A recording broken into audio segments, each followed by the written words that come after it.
O Assaí é o segundo maior atacarejo do Brasil. 313 lojas e quase 85 bilhões de faturamento por ano, mais que o dobro de quando chegou à bolsa 5 anos atrás. Mas a ação andou na direção oposta, vale 60% menos que no topo. E quanto mais a empresa entregava, menos o mercado pagava. Será que o preço enxerga algo que o balanço não mostra?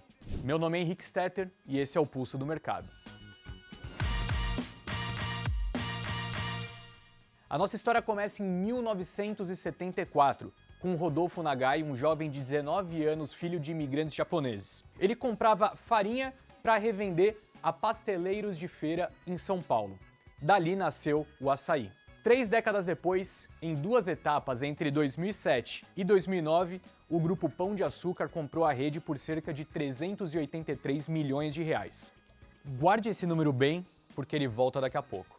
Em 2011, o GPA pôs no comando Belmiro Gomes, ex-boia fria, com 20 anos de casa no maior rival, o Atacadão, e em 10 anos as lojas se multiplicaram por mais de 5 vezes. No fim de 2020, o controlador separou o Assaí do Pão de Açúcar e cada um seguiu sozinho na bolsa. No documento da cisão, uma cláusula no contrato dizia que cada empresa responderia pelos próprios passivos, e isso cobraria caro lá na frente. Em março de 2021, a ação estreou na B3 com tapete vermelho. Nas primeiras semanas, grandes bancos iniciaram cobertura recomendando compra, com alvos bem acima do preço de estreia. Ajustados pelo desdobramento que transformou uma ação em 5, equivaliam a cerca de R$20 de hoje. Só que 7 meses depois, veio o negócio que definiria a década. Em outubro de 2021, o Assaí anunciou a compra de 71 lojas do Extra Hiper por 5 bilhões e 200 milhões de reais. Para dimensionar, 14 anos antes, o GPA tinha pago 383 milhões de reais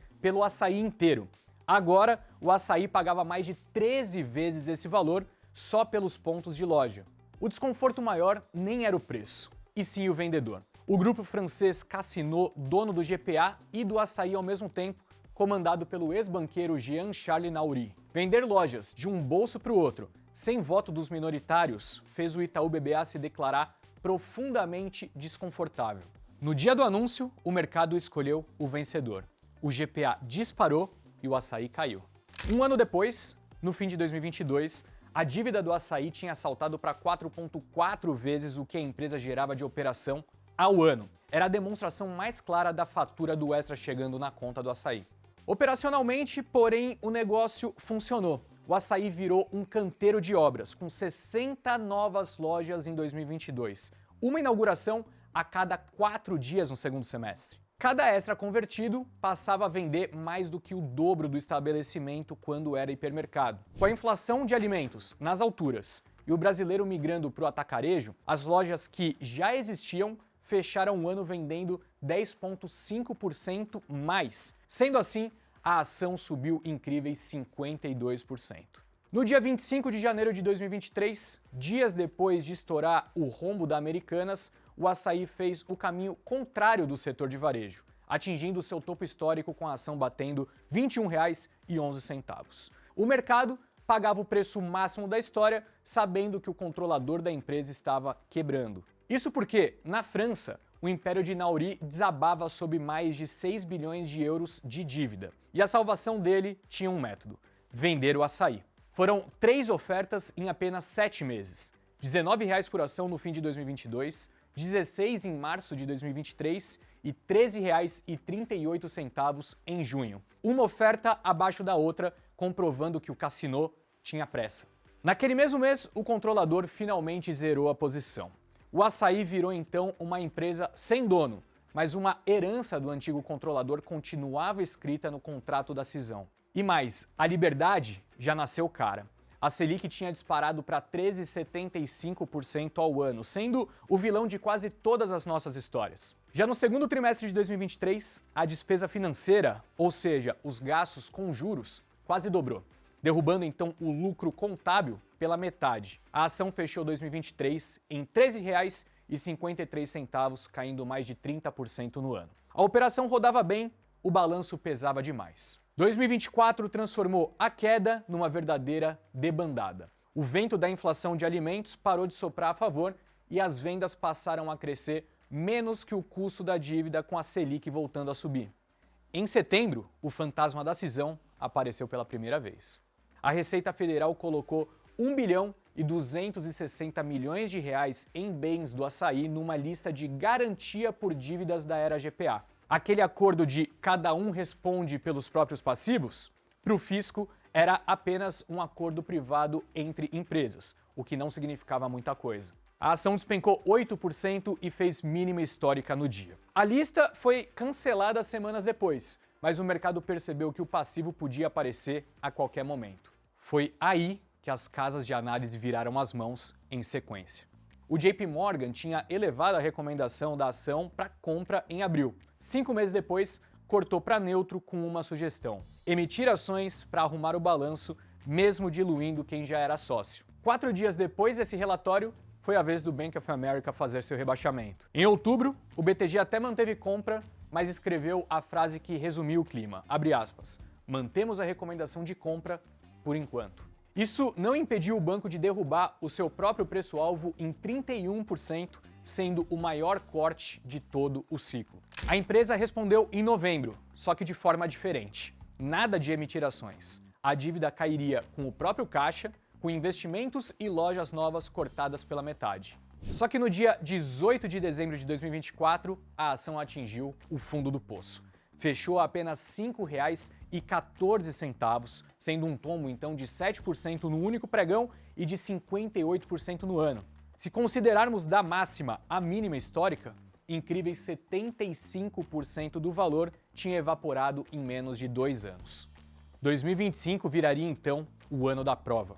Já em fevereiro, a divulgação do balanço de 2024 mostrou a promessa de novembro sendo cumprida. A meta era levar a alavancagem, à medida que compara a dívida contra a geração de caixa, para baixo de 3,2 vezes. Veio em 3,04, uma boa notícia. A operação tinha sido entregue e o movimento apareceu no preço. A ação disparou 133% da mínima à máxima em 5 meses e meio. O preço-alvo das casas caiu depois da queda e passou a subir depois da alta, sempre atrás do movimento do preço. Porém, no segundo semestre, a maré mudou novamente. Em setembro, o fantasma da cisão reapareceu, agora pela própria mão do Açaí, que entrou na justiça contra o Cassino e o GPA pedindo garantias pelo passivo herdado. O processo escancarou ao mercado a verdadeira conta. O BTG calculou cerca de 11 bilhões de reais em cobranças do tempo em que o Açaí e o GPA eram a mesma empresa. Porém, a justiça negou o pedido de urgência e o Açaí ficou, por hora, sem a proteção que foi buscar. Repare bem no tamanho dessa conta. Afinal, a empresa inteira vale hoje algo na casa dos mesmos 11 bilhões de reais na bolsa. Em 22 de outubro, o JP Morgan fez o que nenhum grande banco tinha feito em 5 anos de cobertura. Rebaixou o Açaí para venda, fazendo a ação despencar mais de 7%. Dias depois, os irmãos Mufato, donos de uma rede concorrente no Paraná, compraram 10% do Açaí e viraram o segundo maior acionista, um concorrente dentro do capital. O mercado não soube dizer se era cortejo ou cerco, e a ação caiu outros 6% nessa sessão. Em 2026, os irmãos pediriam aval ao CAD, o órgão de defesa da concorrência, para votar e indicar conselheiros dentro do Açaí. Outro passo em direção ao que parecia ser um cerco. Mesmo com tudo isso, a ação ainda fechou 2025 numa alta de 29% depois de cair bem nos anos anteriores. Faltava 2026 para completar o paradoxo. Em fevereiro, o balanço do ano anterior animou novamente. A alavancagem caindo para 2,56 vezes a segunda meta anual seguida e o volume total de vendas crescendo pela primeira vez em quase 2 anos. No pacote, uma parceria com o Mercado Livre e 1,5 bilhão em crédito tributário a recuperar. Já em abril, o JP Morgan desistiu daquela venda e recuou sua recomendação para neutro, com a ação mais cara do que quando saiu. Em maio, porém, cortou o alvo outra vez e no mesmo relatório chamou o Açaí de melhor papel para surfar uma volta da inflação de alimentos. Mas o consumo seguiu fraco. No primeiro trimestre de 2026, os itens básicos da cesta tiveram deflação média de 12%. Arroz, feijão, açúcar e leite caindo de preço ao mesmo tempo, numa intensidade que a companhia chamou de inédita. Ou seja, as vendas das lojas que já existiam viraram para o negativo. No mesmo balanço, o lucro contábil veio em 86 milhões de reais, caindo 47%. É verdade que a base estava inflada por créditos tributários. No recorrente, que tira esses efeitos, o lucro subiu 7%. Mesmo assim, o número cheio assustou e a ação caiu mais de 6% no dia. O Itaú BBA ainda apontou um suspeito improvável: as canetas emagrecedoras, com cada vez mais gente usando o remédio para comer menos. Um banco explicando atacarejo fraco com Ozempic era a cena nova no varejo. O resultado de toda essa nossa história até o momento atual está no preço de tela. A ação negocia hoje próxima dos R$ 8,00, 60% abaixo da máxima de janeiro de 2023. Enquanto isso, a empresa dobrou de tamanho desde a cisão, derrubou a alavancagem de mais de 4 vezes para 2,5 vezes sem emitir uma ação, reduziu o custo de abertura de 25 lojas novas por ano para 5 e, pelas contas do Goldman, cerca de 3 anos devolve em caixa tudo que ela custa hoje. O consenso olha para isso e insiste. A maioria segue com recomendação de compra com preço-alvo médio de cerca de R$ 11,50, ou seja,